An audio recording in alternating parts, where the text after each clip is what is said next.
Remember when we were all hyped for Kang the Conqueror in the MCU? Well, I do. Let's take a look at some really cool Kang-related comic books.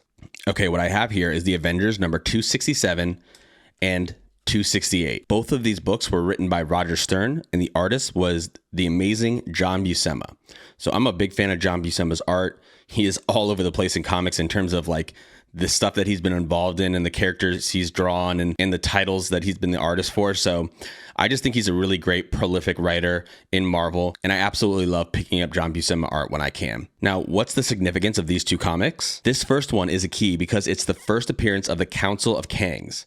It's also the first appearance and death of a Kang variant who killed the Avengers in an alternate timeline. It's also the first appearance of unknown Kangs and Kang robots. And I guess at one point there was some spec on issues like this because of the fact that we were going to see multiple Kang variants appearing in the MCU. Now we know that the MCU has kind of turned away from that storyline, which I guess I'm okay with because I do like the fact that they're doing Doctor Doom and Secret Wars, but it is a little disappointing because I think it could have been a really, really great Avengers finale event for them to do because Kang is a really, really cool character. Let's take a look at this next book. This is significant because this is the story titled The Kang Dynasty. So another thing that kind of would have played into what they were going to do in the MCU. And I also just think this is a really cool cover with Hercules punching this big dude and Kang fighting the Avengers and everything else like that. This is really cool as well. Great John Buscema art. So who is Kang? Kang's real name is Nathaniel Richards.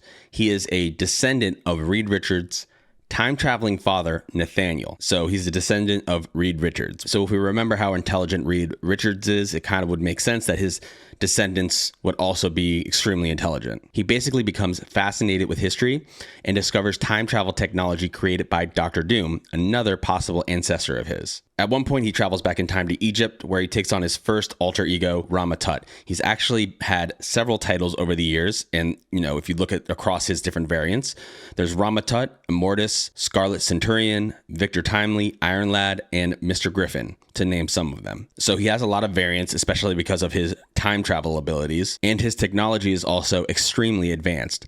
Couple that together with his intelligence, and you have a very powerful adversary for the Avengers or anyone who wants to face him. In my personal experience reading comics, Kang has always been portrayed as a very powerful character that wasn't really concerned with whatever was going on in the current timeline he was in, because he's seen so many timelines, he's seen so many alternate futures that he's kind of not fazed by what's going on. And then, of course, there are times where he's, just a straight up villain for the Avengers. So I think he's a really interesting, dynamic character. I am a little sad that we're not going to get to see everything with Kang play out in the MCU, but I just think these are two really cool books that I'm super happy to have in my collection.